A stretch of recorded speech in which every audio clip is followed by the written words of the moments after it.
Good afternoon, everyone. Welcome.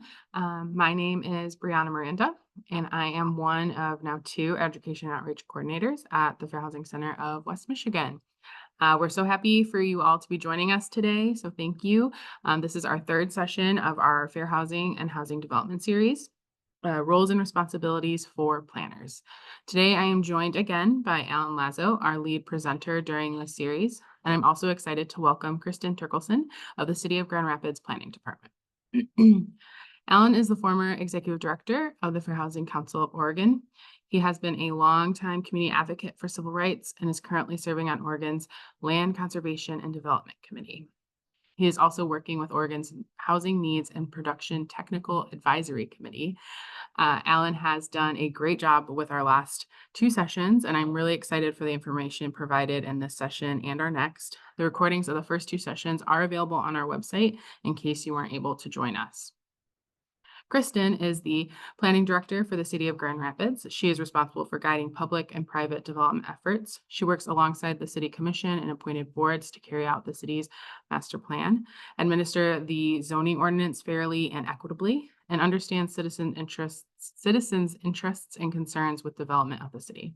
Kristen has more than 17 years of professional planning experience. She also sits on our board at the Fair Housing Center and has been a great partner at the City of Grand Rapids with us. Before I turn it over to our speakers, I have a few logistics and reminders to share. This is a webinar, so we cannot see or hear you. Please use the chat to request assistance as needed. Please use the Q&A at the bottom of your screen to submit questions. Questions in the chat may not get answered. However, we will try to answer any clarifying questions in the Q&A during the presentation, but we will have time at the end to address all questions, so please submit them. Please fill out our evaluation. That should appear in your browser. We will also provide a link at the end. Certificates will only be provided to those who complete the evaluation and the attendance verification information. Please allow us a few weeks to get those out as well. For those who are looking for AICP CM credits, we will be sharing the link at the end of this training. Thank you to our partners at the Michigan Association of Planning for their support and having this opportunity to have these credits available.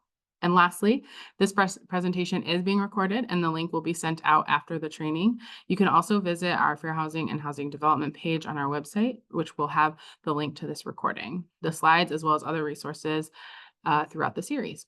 That link is also available in the chat now. So that is all for housekeeping. I will now turn it over to Alan and Kristen. Great. Thank you so much, Bree. And I have to remember to wish folks a good afternoon since I'm coming to you from the West Coast and it is still late morning here in Portland. So I'm very excited for this session today.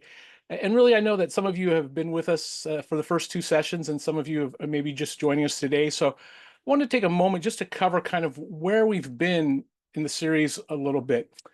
In session one, we established this basis for why we need to build this connection between fair housing and housing planning. I use this map or timeline to connect the impact of historical events that have occurred in places in Michigan, Grand Rapids, and really throughout our country to the enduring impacts that we have in communities today. And this really is a critical part of the process in bringing together the need for equitable outcomes and in the planning profession, given the original intent of zoning in places like Baltimore in 1910, for instance, when the city of Baltimore passed the first racially exclusive zoning law, and particularly given the long enduring inequities that had resulted from those systems throughout communities today that we discussed in that first session. Alan, your presentation isn't being shared.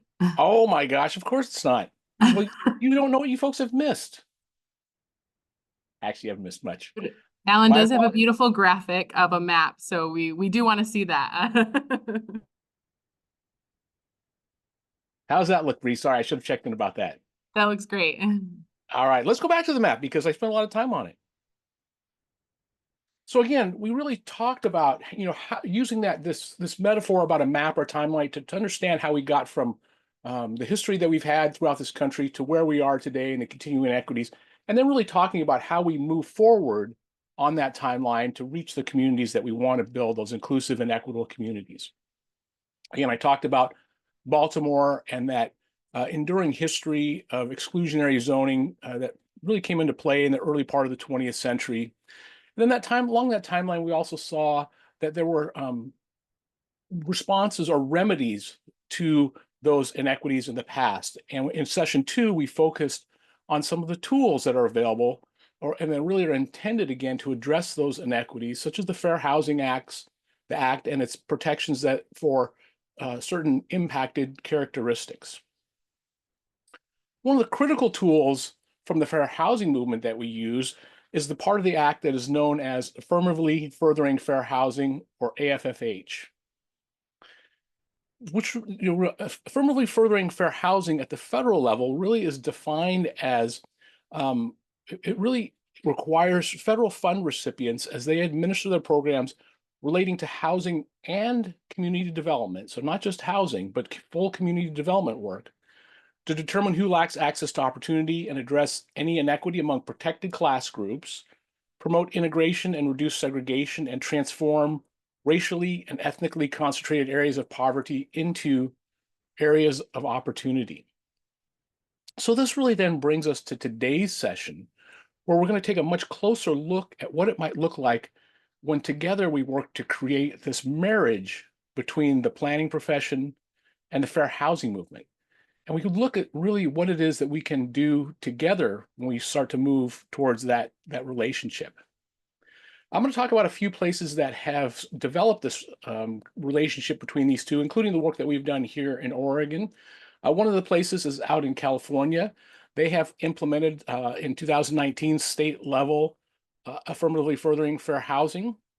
This AFFH proactively applies the obligation to affirmatively further fair housing to all public agencies in California. Public agencies must now examine existing and future policies, plans, programs, rules, practices, and related activities, and make proactive changes to promote more inclusive communities. That's from the website for the California folks. So they also have here new requirements for their what's called their housing element after the start of 2021. So these requirements in their housing element now ensure that the obligation to affirmatively further fair housing is a part of each jurisdiction's planning process and guiding documents for community development.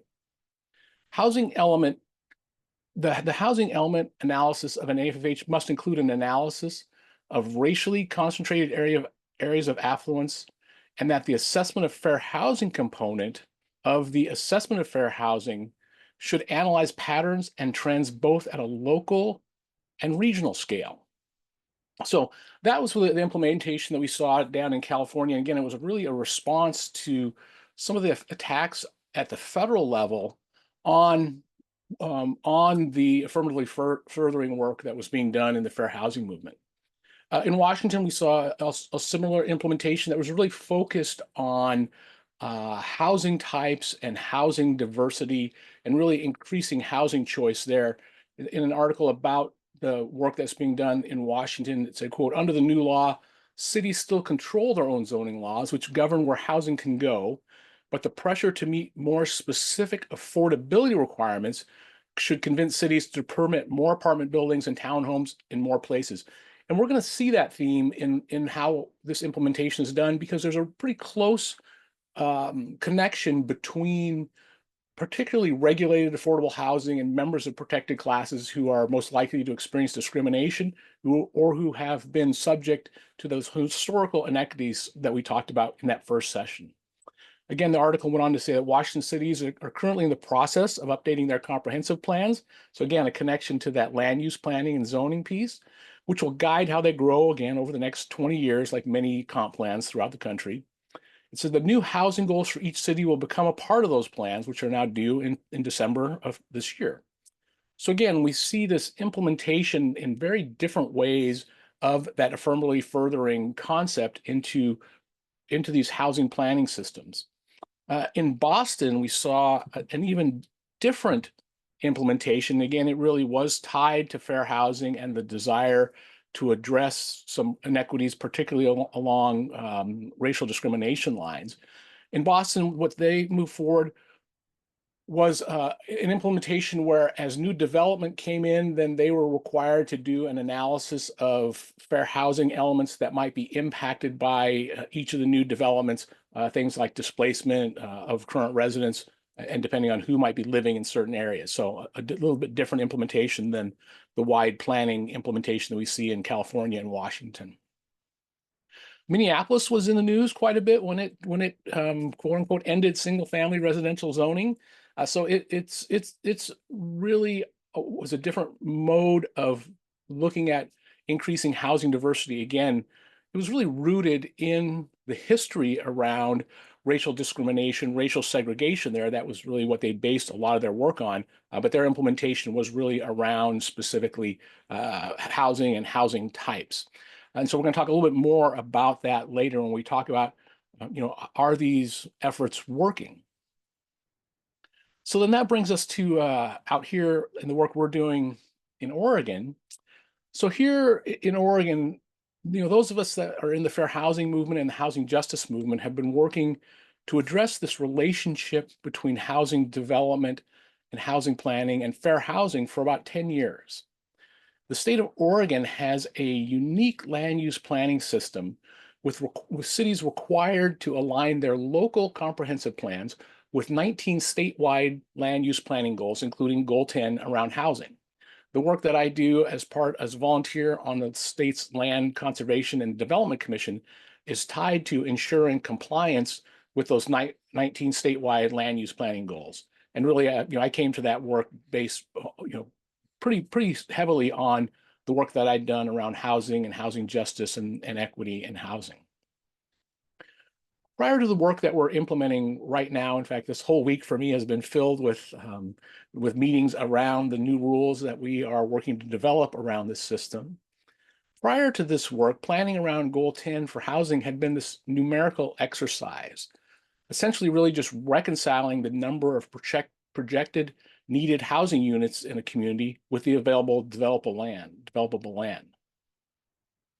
Like so many places across the country, as Oregon recognized the underproduction of housing and the focused efforts that were needed to close that housing production gap, we've also ensured that those efforts are focused on equitable outcomes and addressing the kinds of inequities, again, that we've discussed in the earlier part of our series and we recognize in so many communities throughout the country.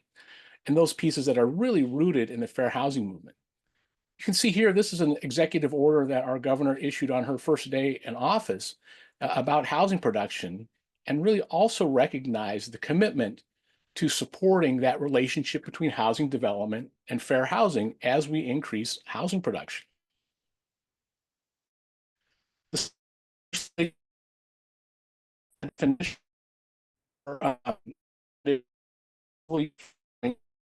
how to bring that relationship together as we move this program forward.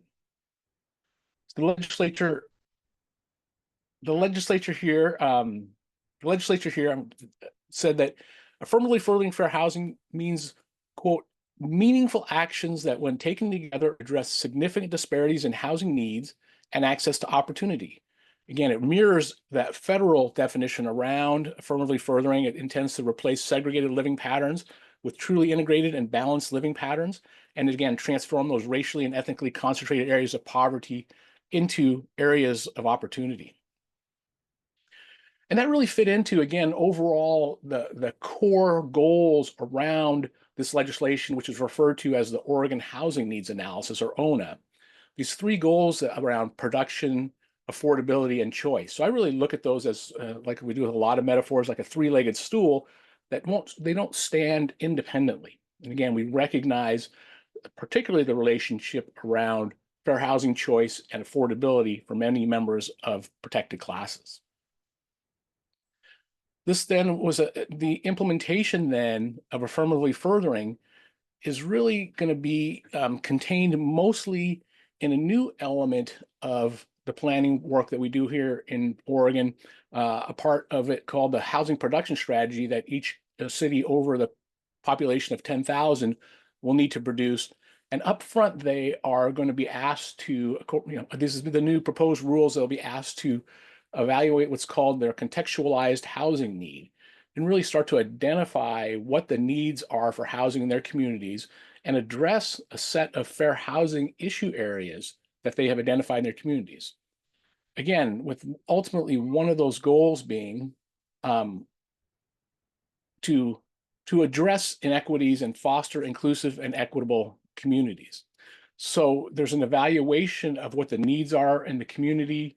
The city then outlines strategies to increase its housing production in the community, including how they will reach equitable outcomes. And if they have identified inequities in their communities, either historical inequities or inequities that have been perpetuated in their communities.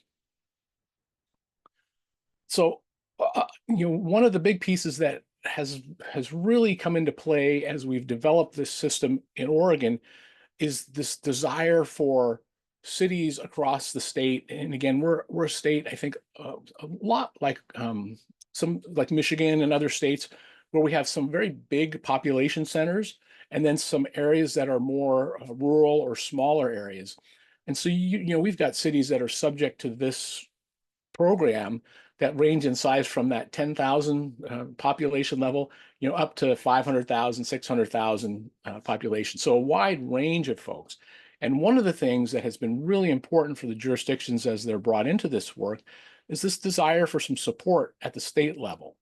And so among the support that the state is going to be providing to cities, and their plans for numerous points of guidance in addition to the laws, rules, and regulations that guide the ONA, one of them was this crowdsourced set of actions that cities can take to help meet their housing production goals.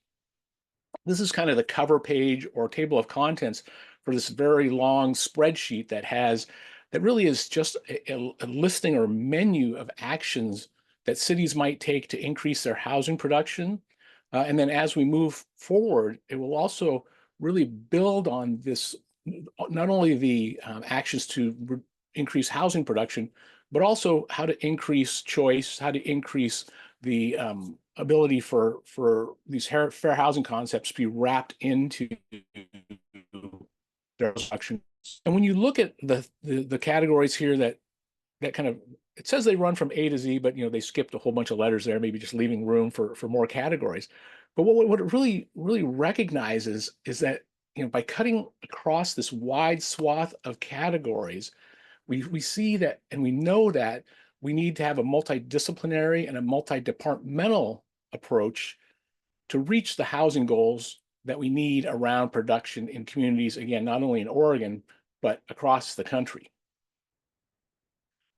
And so, this has been an important element in how we are moving this forward, is really the set of actions that communities can take. And so now I know as practitioners that as you're working to build this relationship between land use zoning and housing planning and fair housing, we wanted to provide some examples of areas that you might consider. And some of these are part of these categories that you see here. And so these are things that you might consider for review. Now, we should recognize that, like the categories of actions for the housing production resources that I showed, these really is more like a menu of areas that could be considered. And that was also important, again, as we looked at the kind of broad range of cities and local issues that they might have. We know that we needed to be able to tailor the selection of actions to match the local issues and also to respond to local market conditions. But when we look at the kinds of things that might be on the menu for consideration in the land use or planning and zoning realm, that top one, we know, again, there's a great deal of focus right now on the exclusionary nature of single unit detached housing in zones throughout the country. So that's certainly one place to start looking, and where you saw some of that initial movement in places like Minneapolis. And I know that work has been done in Michigan and in Grand Rapids also. There are also things like, minimum lot sizes. You also see a big movement across the country right now around parking mandates. We see the Florida area ratios, or I have a ration there, but ratios as bonuses for things like affordable housing. And again, are building setbacks such that we're limiting the ability to build diverse housing types. You'll see here, again, some of those relate to how we can increase affordability of housing as we are building it. Are there elements of our zoning code that are limiting the ability to increase affordability? Again, we know that that intersection exists with members of some protected classes, that intersection between affordability and housing and the opportunity around choice.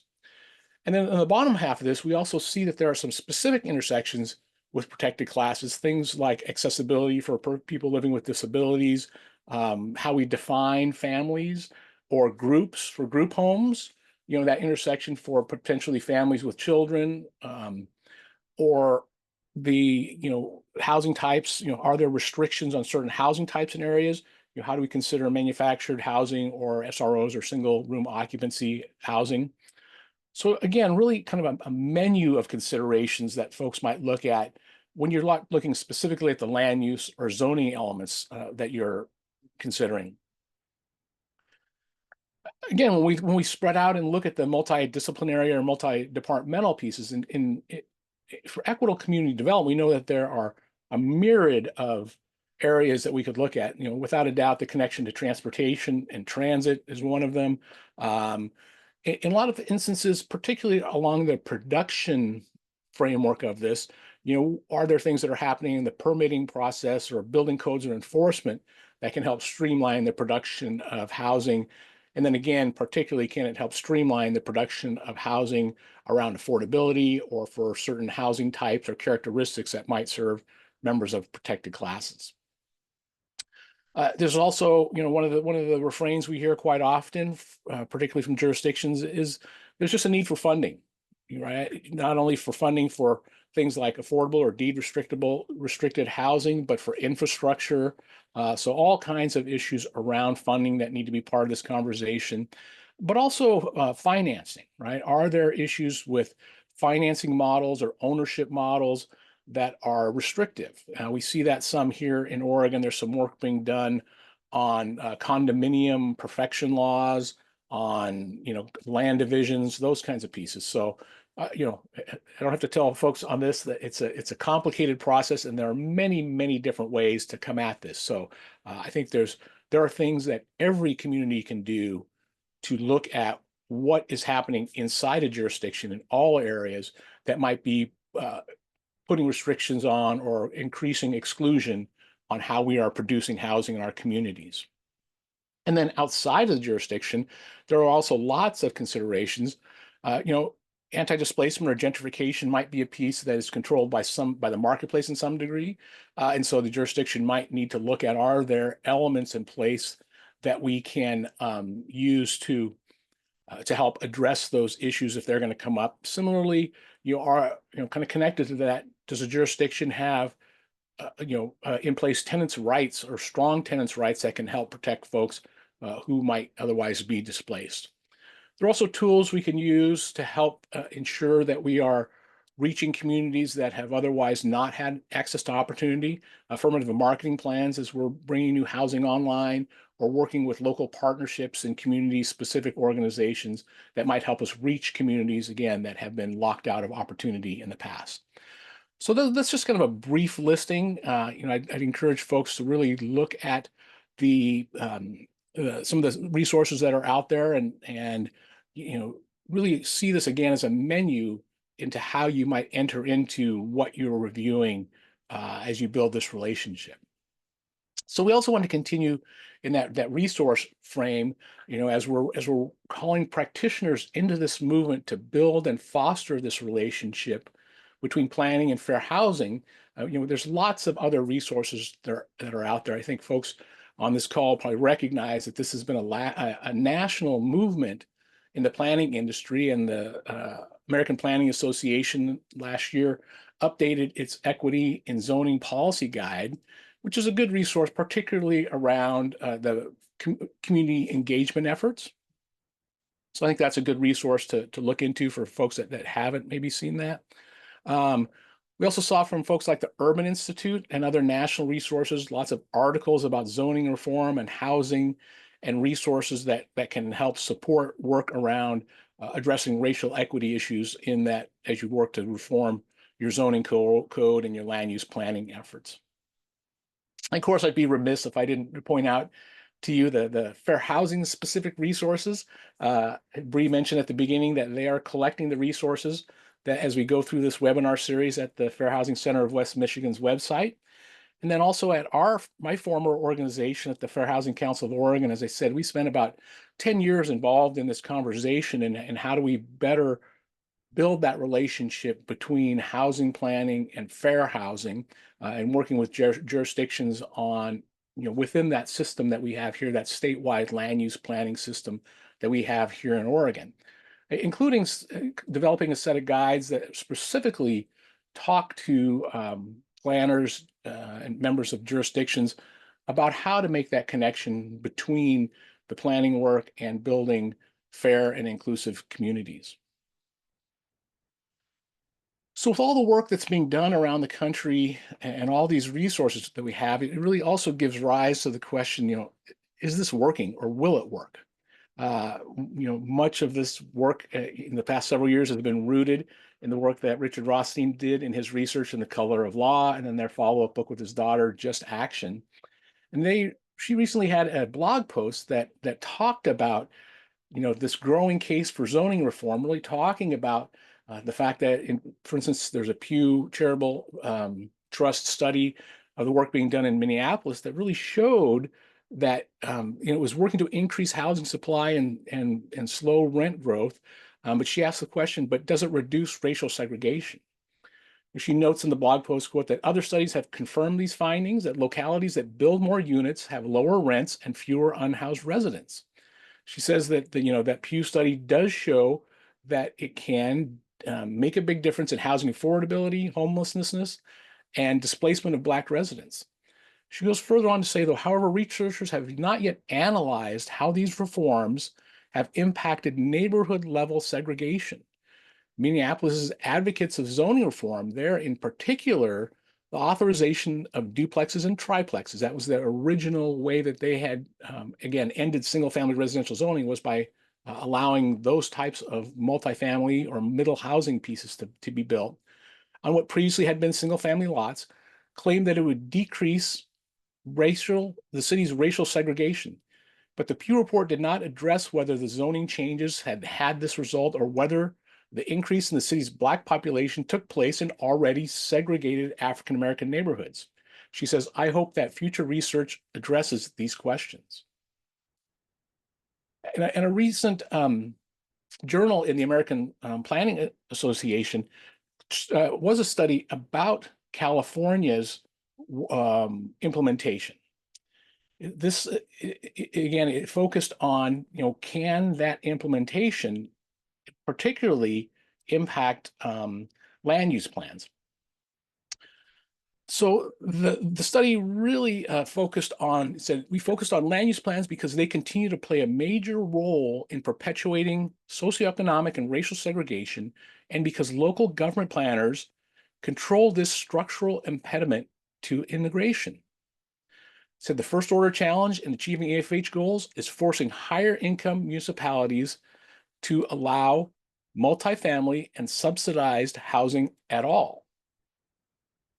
They said that the best way to promote integrated living patterns is by allowing housing for all income levels in all neighborhoods, and that we need to disproportionately change land use rules in higher opportunity neighborhoods.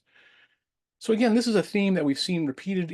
I will say that out here in Oregon, as we began the work to marry these two concepts together, that was one of the really driving factors, was high opportunity exclusionary communities in our state that didn't have much affordable housing or multifamily housing, and how could we incentivize or create systems that allowed more diverse housing types in those exclusionary communities.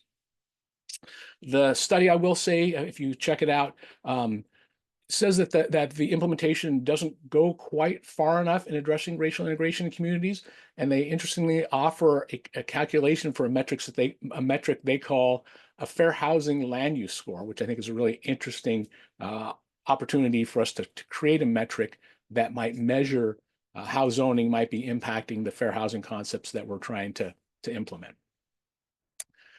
So with that, I will pass it over to Kristen now to talk about what's being done in Grand Rapids along these same lines.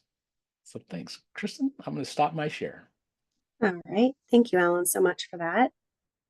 I'm going to work on sharing my screen here and hoping for the best. Am I doing it? Looks great. Thumbs up to see my screen. All right, perfect. All right, so much of what Alan has gone over in the last few sessions really resonates with the city of Grand Rapids. And at our level, you know, there is a little bit of history of how we got to where we are today, which is recently implementing some of the zoning reform changes that align with some of the best practices that were listed on some of Alan's slides. So this slide should look familiar if you've attended previous sessions or studied urban planning or generally familiar with the redlining concept. But this is our map. This is our history in Grand Rapids, which tells a story about how the urban core was really hollowed out. We had a lot of loss of structures, especially in the red areas. We know that the yellow areas were in decline. And of the 2,000 homes that were built in the area, only 600 were in the city of Grand Rapids. So we had quite a bit of loss in our housing. And so as a result of that decline in 1963, the city took some action and we came up with the urban renewal plan. There was significant demolition that took place, including the loss of our city hall. So that was sad. To address that, in 1969, the city rewrote the zoning ordinance and we upzoned many of our residential neighborhoods, and that allowed for increased density in those red and yellow zones, particularly that were shown on the previous map. But those zones were next to industrial and commercial areas. And so the 1963 Urban Renewal Plan and the 1969 zoning ordinance really guided growth and development through 2002 with somewhat mixed results as to how that worked. But largely we can see that the Band-Aids on the zoning ordinance meant we did need to adjust it many times, 300 times specifically, to try to respond to the changing needs. So by 2002, really no one was happy. Businesses were frustrated, decisions did not feel like they were rational or predictable, and neighborhoods were feeling that same frustration. And so in 2002, we overhauled our master plan, and that was really foundational for the city. It was really done on a lot of the recommendations in there were on the basic premise that people should be able to live where they want to live. And so a lot of the plan recommendations specific to housing really built upon that premise and included objectives that promoted a broad range of housing types. That then led to our 2008 zoning ordinance that eliminated single-family zone districts, and we began allowing for all types of residential housing typologies in all residential zone districts. The 2002 plan really stood the test of time. It continues to inform good planning work by the city, and we've been able to utilize that. And you know, we've had $7 billion of investment that has taken place since 2002.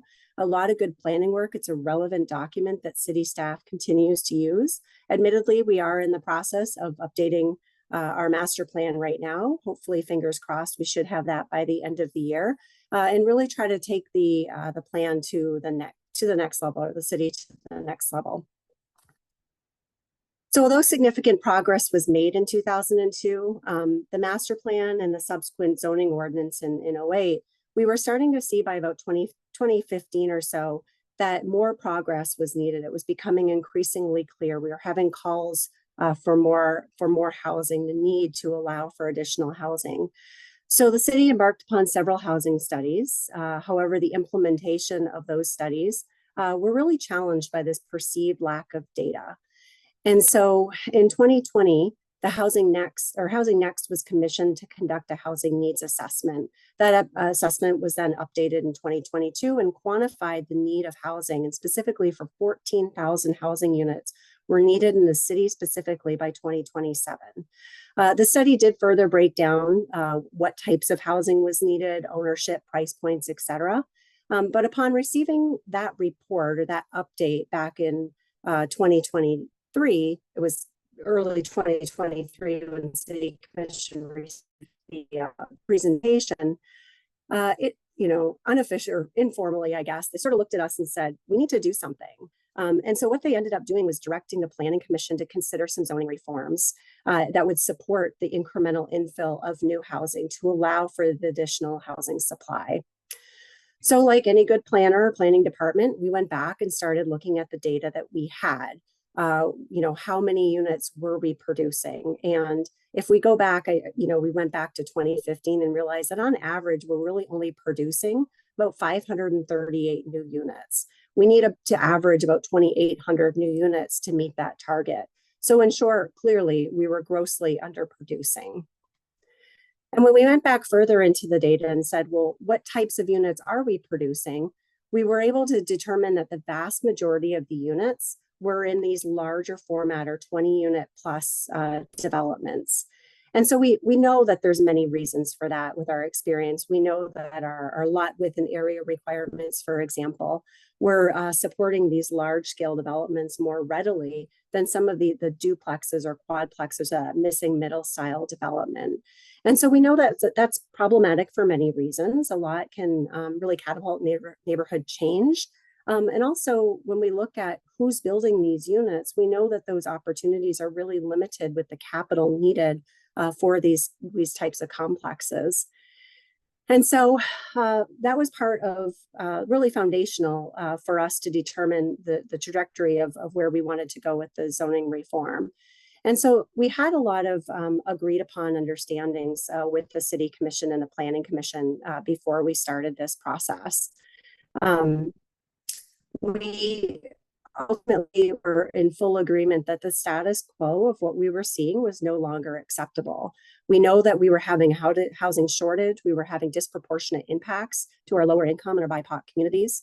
And so we came up with several collective agreements, and that included that we needed all housing for all price points and all types, that we wanted an incremental approach that could then be replicated or expanded upon, especially as we were especially considering we were working on our community master plan.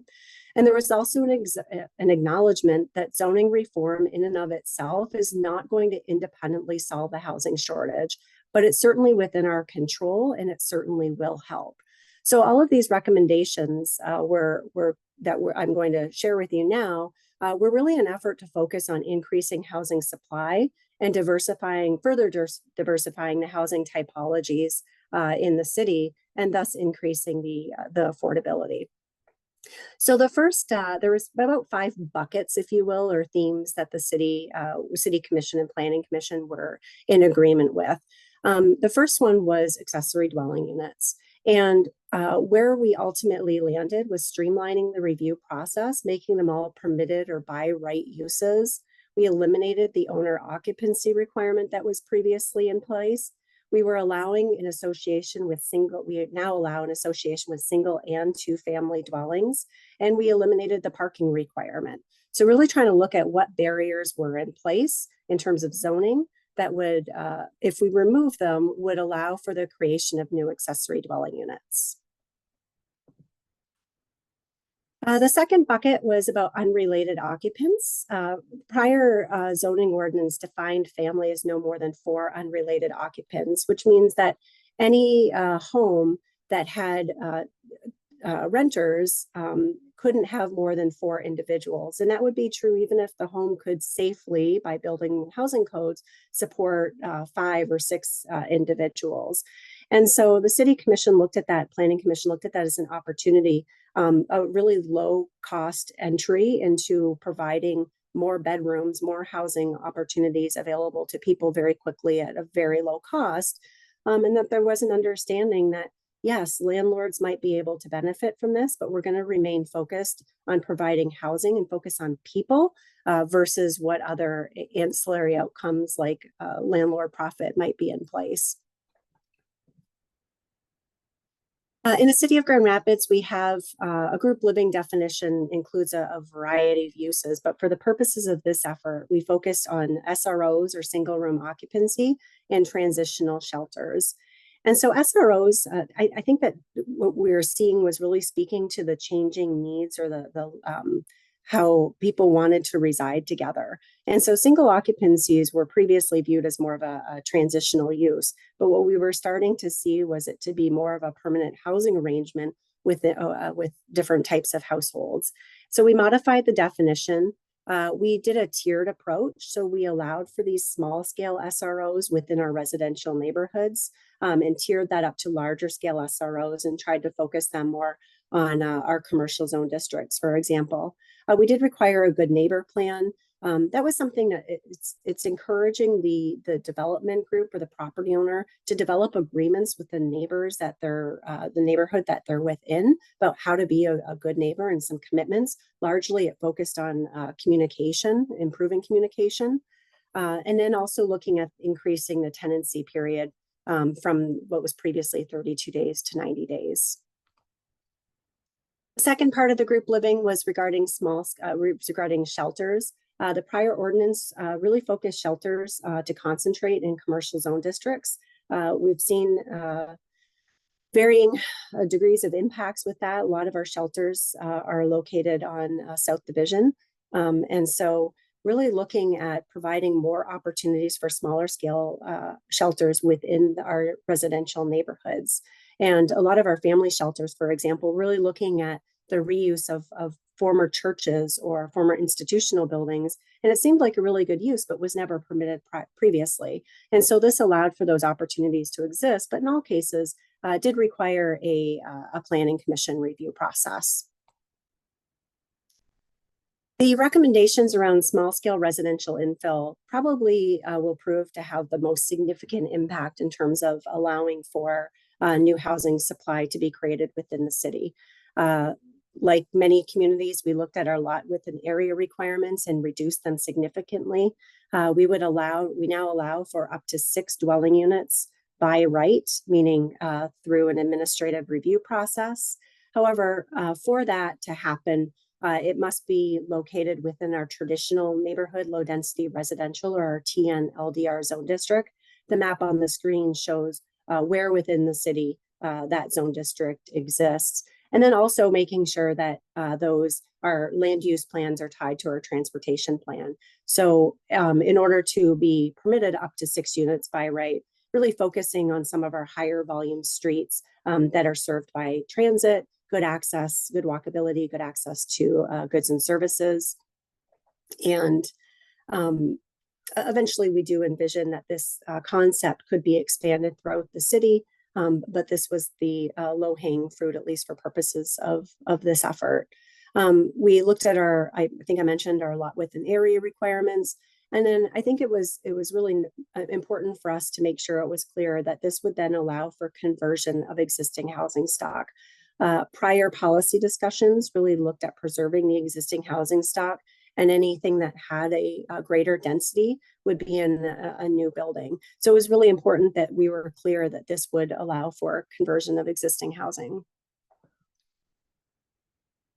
With that, though, I'll mention that there was still density maximum, still setback requirements and green space requirements. So even though up to 6 units might be possible by the zone district, it doesn't necessarily mean that every lot within that district and on those street typologies could support up to 6 units. And so that's something that we'll continue to monitor and make sure that we have that calibrated appropriately.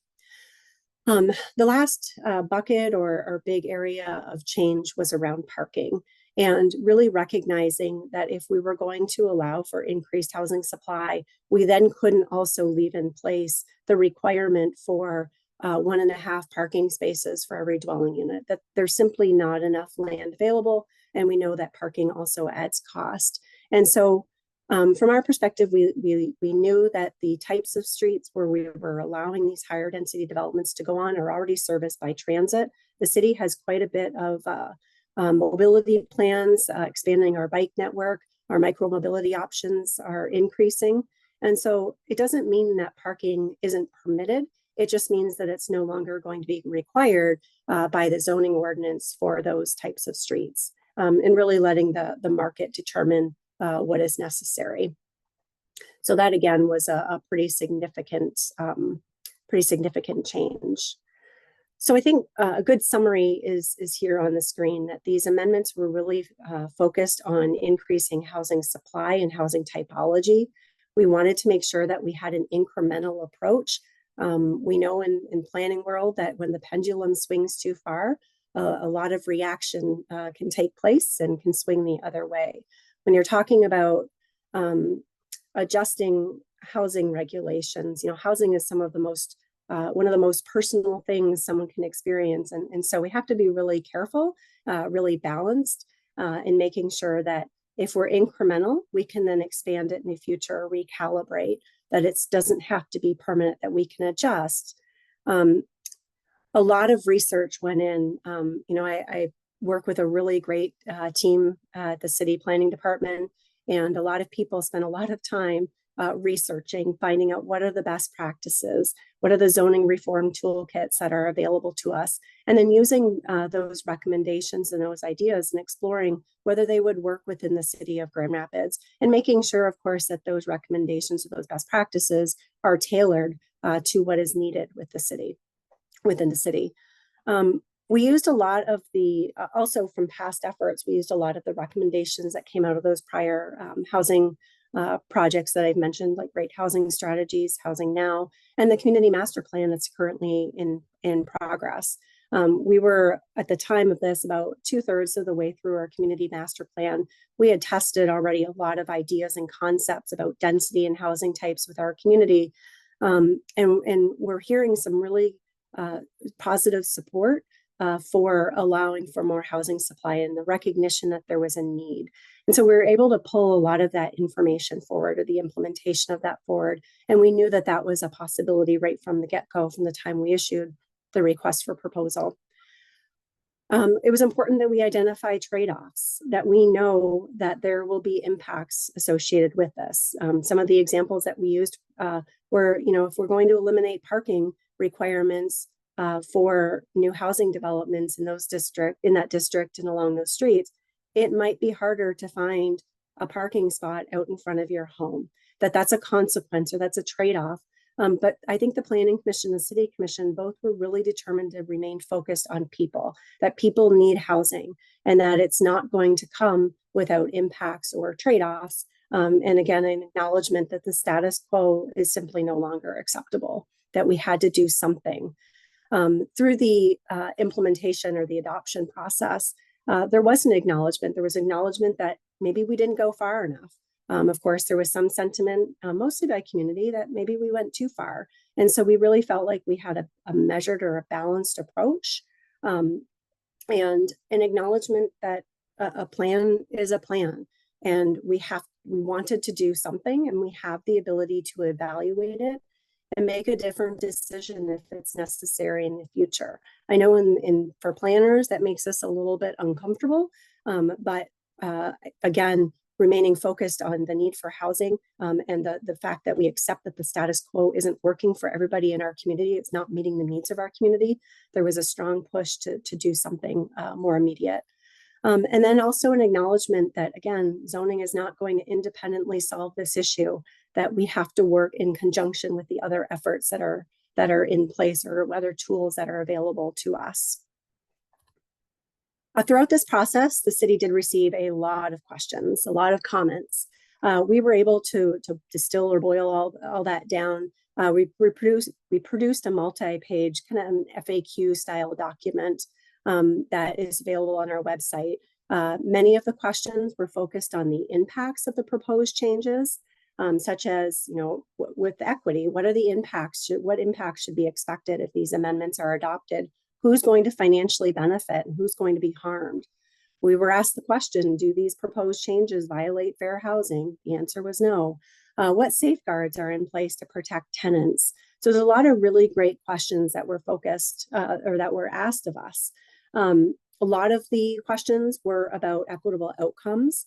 And I thought this was really interesting, having been a planner for several years.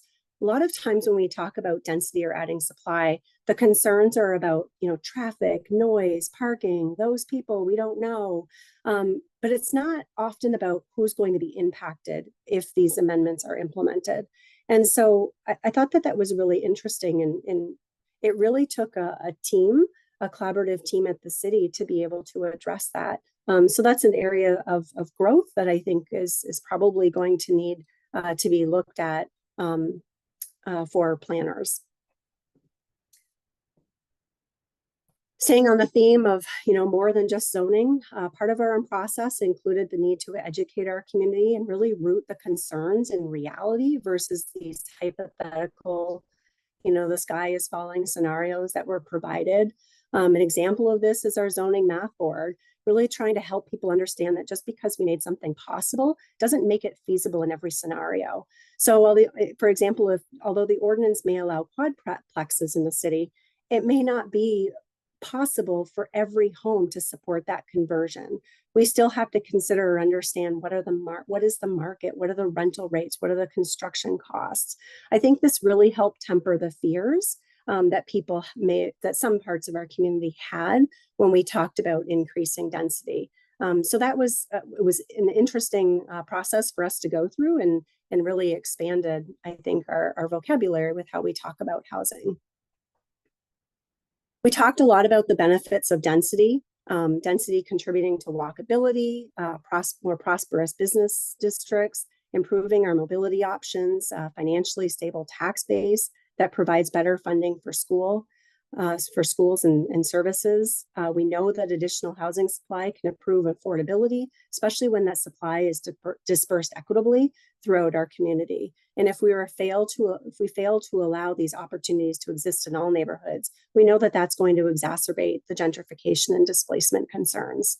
Actually, in the spring, I attended a conference with the Fair Housing, and Ashana Hill from the Redress Movement, she stated it so eloquently, and it was, I don't have a quote from her, but it was something along the lines of like, when supply is low, our fair housing violations go high. When people lack options, we know that has impacts. And so again, bringing it back to real people that are impacted by a lack of housing supply in the city, I think was really critical in order for us to get these amendments passed. And ultimately, we ended up with unanimous support from both the Planning Commission and the City Commission.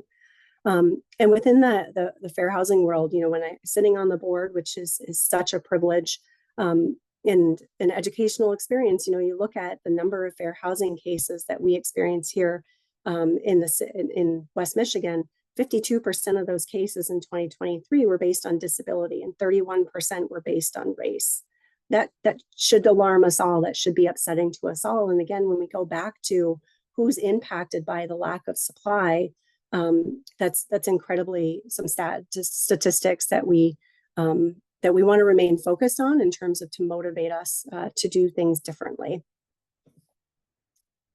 So it was no surprise that gentrification and displacement came up as reoccurring themes throughout this process, and concerns that needed to be continuously addressed. And again, that's where we had to acknowledge that zoning doesn't operate independently. We had to be willing to understand that and to accept that, and to acknowledge that there's other tools that are available to us, and that we have to look at what policies and investment priorities we have in order to address some of the gentrification concerns. So we know that looking at our community development and economic development incentives was really important, acknowledging that they exist and they will help ensure equitable outcomes. We have a robust code enforcement division that does rental registration and tenant protections, looking at, and that includes all of our rental units, including single family rentals. As a policy, the city of Grand Rapids prohibits whole house short-term rentals. Again, looking at what supply we have and making sure that it's for long-term renters or homeowners. Training for the staff is really important, making sure that we understand what is fair housing, why is it important, making sure that we provide opportunity for, as a department, to provide those opportunities to educate our staff so that we remain focused on who's impacted by the work that we do. Reasonable accommodations are perhaps the most common types of fair housing situations we encounter, making sure that staff understands what are the rights under reasonable accommodations. Having a good, strong partnership with Fair Housing. I've mentioned that I am a board member. It is a profound experience of my life, very rewarding. Also disheartening when you get the reports, but you know, they do amazing work there. We also utilize the Fair Housing Center for support. Phoning a friend, calling them up, saying, hey, here's the situation. Can you help me navigate this? Making sure that we abide as a department by the fair housing laws, and also making sure that we're reasonable in how we administer that. Staying connected with our community, focusing on our neighborhood associations, attending the meetings when possible, building those relationships. We have a program that we call Development with Us, looking at an enhanced engagement strategy for new development that is coming into the city, making sure that community feels a part of that instead of the projects happening to their neighborhood. Lastly, we're also looking at our pre-reviewed plan sets, looking at what types of housing supply and who might be able to build it, having some model plans that are available to anyone in the community to help eliminate another barrier, a possible barrier by, you know, having to hire an architect or a builder. We'll have those plans available. Right now, we're working on single family, 2-family, and quadplexes. So really trying to be holistic in our approach of how we look at our housing supply and what tools we have available, what levers can be pulled, and really trying to be comprehensive in our approach. So that's what we've done in the city of Grand Rapids so far. I expect more changes, you know, in the next couple of years as we implement our community master plan. And then, of course, learning through effort, attending sessions like this and different conferences and education opportunities that are available. So that concludes my presentation. So thank you. I'll stop sharing my screen here. There we go. Brianna, Thank you so much. Yeah, thank you so much, Kristen. That was wonderful. Thank you so much, Alan. That was great. We do have some time for some questions. So we do have some questions in the Q&A, but please feel free to submit them until our time here concludes at 2:15. So this first one is for you, Alan. In Florida, the state legislature adopted a new law a few years ago entitled the Live Local Act. It allows developers to construct multifamily housing on property zoned commercial or industrial administratively without a zoning change. A portion of the development must be affordable. Does Oregon have a similar law? Yeah, thanks for the question. No, we don't have a similar law statewide. You know, I think that individual communities could enact certain types of zoning laws like that, but we don't have anything like that requires that in the state at the state level. I think it's interesting. You know, I think from a fair housing perspective, one thing we might want to consider is whether, you know, if we look at where commercial and industrial zones have traditionally been put, you know, we might want to consider whether or not those are areas of high opportunity, right? And particularly industrial areas. And if it's, you know, would it be a potential unintended consequences that we push all of our multifamily development into industrial zones? You know, again, you know, those kinds of unintended consequences that we'd want to look at for any processes like that. But certainly, you know, the opportunity to open up more land for, you know, multi-unit housing is good. You know, the question is, you know, are we opening up the right areas of land for those opportunities? You know, I would be more, you know, thrilled to see by right multifamily, multi-unit development in every zone, every residential zone, right? That is where we see some of the highest opportunity areas. Some of the most exclusionary affluent areas are in high opportunity residential zones. Thanks, Alan. This next question is for both of you, and it's also open to folks in the chat if they have other recommendations. But someone asked, what are the most effective steps that a neighborhood association can take to address those landlords who sit on vacant properties for years and do not maintain their properties in the neighborhood? Go ahead, Kristen. I can start from City of Grand Rapids perspective. Yeah, that's it. That is definitely a challenge. I think building relationships and partnerships is important to try to reach out to the landlords if it's possible. Um, a lot of it is looking at our police power ordinance. We do have a code compliance department that has a well-oiled machine in terms of following up on enforcement complaints. So making sure that those are reported about if properties are not being maintained. We have a blight list, a vacant building list. So those are some of the tools we have at the city level. Some of it's difficult because if people own their property, then they have a right to determine whether they wish to rent it or not. So there are some limitations that at least a local government has available to it. Yeah, and I think similarly, even further, probably neighborhood associations have even fewer tools available to them, right? And so they'd really have to rely on those tools that might come from the jurisdiction or the county level. I think it's always interesting to me when the critique comes from a perspective of a landlord sitting on property that's vacant and not income generating, right? Because we very often, as we are working to advocate for changes, hear the very opposite, right? That the housing providers, landlords are in a business that is, doesn't have great profit margins, that all these regulations will, that will make the sky fall down. And then you hear a complaint like this where, we have a property that's vacant. To me, that, what it really speaks to is what really impacts housing providers, anybody who is in any type of business, is the bottom line, is hitting them in the pocketbook, right? And so I think ultimately, where whoever has control over taxation, probably at the county level, it's implementing something like a land value tax, right? Where folks sitting on property that could otherwise be activated or put into use, has some financial motivation to do that rather than just be sitting on property.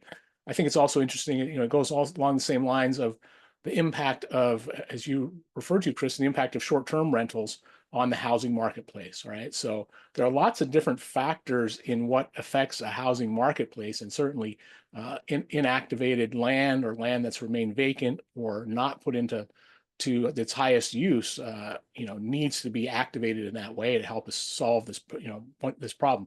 It's probably a pretty small part of the problem, but again, we need to figure out every front to move on to move forward. Yeah, and thank you. Two things. We do have another question that kind of leads from that, and we also I want to address to those attending. We will be addressing. We have another grant coming up that will begin in September, and we will be constructing another series that will focus on community engagement from this or community's perspective on these topics. So for those that are interested in that, we look forward to that coming at the end of this year, beginning of next year.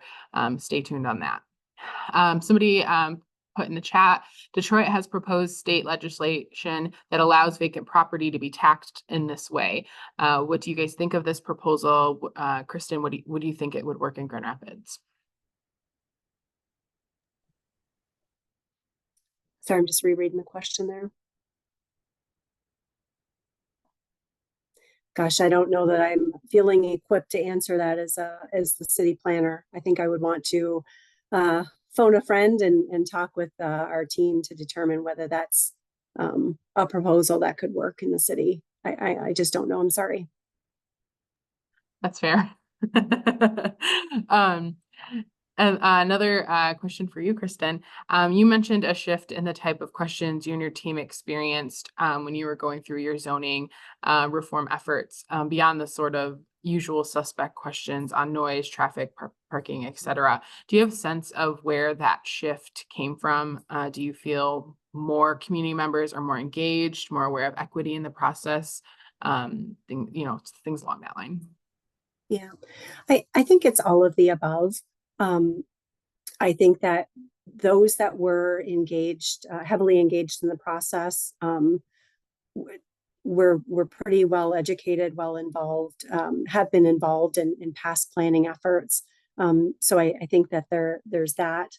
But I think that there's just maybe a general sentiment, at least with those that live in Grand Rapids, that genuinely care about all people in the city and wanting to make sure that the policies that the city government affects or adopts doesn't have those disproportionate impacts. So I think that there's that, like, just a general care and concern. I think that there's, increased attention to making sure that we have equitable outcomes generally, and as a city specifically. And I think that, clearly publications like through, the APA, there's a lot of focus on that nationally as well at a state government perspective. So it's not necessarily surprising that it's happened, other than it's not something that, at least in my experience, I've been used to happening when we talk about increasing density or, within a community. Yeah, I think as a just community member, I think those conversations are just being had a lot more, and people are just becoming more aware of, how housing works, and I think people are wanting to be more engaged in that realm. Yeah, I mean, we should talk about those things, the maybe the lack of attention to it in the past, and look where we've gotten. Look at the disproportionate impacts. We should be paying attention to this. Yeah, and as you mentioned, housing is very personal. So, and I think with the housing crisis, I think it's now in front of everyone's face. It's it's affecting more people than it may have affected in the past. Unfortunately, that's what it took. But I really appreciate the forward process that the city of Grand Rapids is taking to address these needs. As a community member, I appreciate that. Yeah, I was going to add to that conversation. I think there's also been an interesting evolution kind of along the NIMBY and YIMBY lines, where we see the co-opting of some of those issues that might be framed as beneficial for certain communities by folks that really might be more rooted in the exclusionary practices. We see it on folks that the NIMBYs are not in my backyard folks kind of adopting that density is bad for communities that are going to be displaced kind of piece, right? And so and there's been another evolution of that as we've talked about kind of these changes in planning and zoning in that same way that again that these are not going to benefit the communities that need to benefit. So I think it's always we've always got to be aware of as I put it in some of my presentations, the strange bedfellows that this work can sometimes bring and how it evolves. We have another question for you, Kristen, in the Q&A. You may not be able to answer it, but do you think a land value tax would pass in Kent County as a whole? Oh gosh, these are great questions. I don't know. I'm sorry. I appreciate people thinking about these things and bringing them to bringing them up. Yeah, I'm happy to take these questions and try to follow up with my team and provide a response. I'm ill-equipped. I'm sorry. And I also want to mention Lindsay, our other education outreach coordinator, had posted in the chat something that and related to the neighborhood association question. They posted a link to an article on St. Louis and kind of what a story based on that, what neighborhood associations are doing there. And then I have some more generic questions, and I guess I should generic, but more broad questions, maybe not tackling some legislation change in the city. But let me pull up my thing here. Kristen, what do you think, and you've kind of addressed it, but maybe what is the toughest barrier you think as a community we face, or as planners face? And maybe that's a better question. What is the toughest barrier as planners face in this shortage? Gosh, I think I'd almost say right now capacity. As a department, getting these done in the timeline that we were given, it was a lot of work. It was hard work. And, I don't know that I can't speak for every community, but I know that the city of Grand Rapids, we've got a fairly complicated zoning ordinance, and So as much as I appreciate some of the funding sources that are out there and available, I'm not sure that hiring a consultant to provide us with additional capacity was something that was possible given the complexities of our code and of our issues. And so being able to separate, to be able to get out time to be able to do this with all of the other work that we had was just a huge lift for a lot of us. You know, it's very much one thing to come up with the concept of accessory dwelling units, and it's very much another thing to actually write the code for it, but then also make sure that the code doesn't counter or conflict with other provisions in the ordinance. And Elizabeth Seller on my team and Laura Wahamaki are just incredibly talented code writers. And so very lucky to have that integration. That's a long-winded answer to say, you know, that I think capacity is one of our greatest challenges when we talk about zoning reform, that it's not easy. Thank you. What is one key, this is for both of you, what is one key takeaway for planners they should be thinking about regarding fair housing in their process, in their, you know, day-to-day activities? What is one key takeaway you would say? You know, I know we just had a whole hour of information, but you know, just to narrow it down to one thing for people to take away today.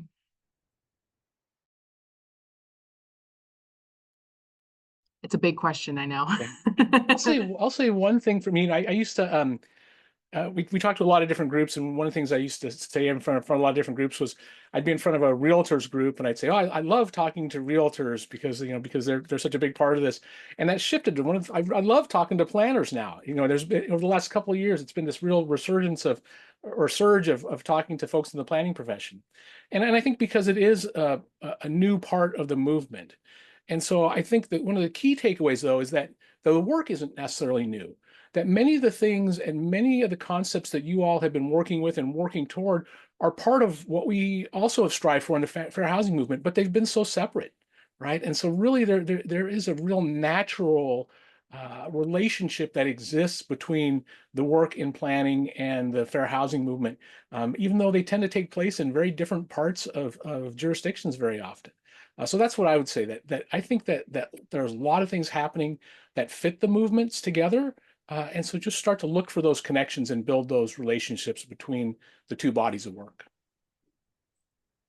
Yeah, I think staying focused on the why we're doing this was really critical. This is about people, and relating that back to people that don't all have the same opportunities or that have been historically discriminated against, I think is really profound. And it helped at least me remain focused on why are we doing this. And so you can hear a lot of, you know, negative comments, whether it's in the articles that we read online or, you know, Facebook page, or those that come to City Commission to share their thoughts and feelings during a public comment period. You know, although that it's important to listen to, I think understanding fair housing and the impact of what we do as planners to the fair housing movement, I think is really critical to keep us focused on why we're doing this and why it's important.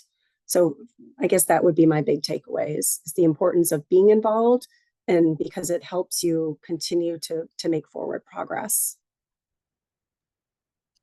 Thank you both so much. Thank you for your answers. Those were really great takeaways, a great way to wrap this up and end this. So thank you, Alan. Thank you, Kristen. This has been a great session to learn from and to think about, and just how important this topic is and how it applies to planners specifically.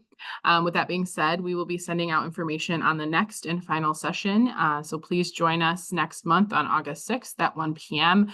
for our Fair Housing and Housing Development Series, Roles and Responsibilities for Government Officials, where Alan will be joined by Mandy Gruwal, Supervisor of Pittsfield Charter Township.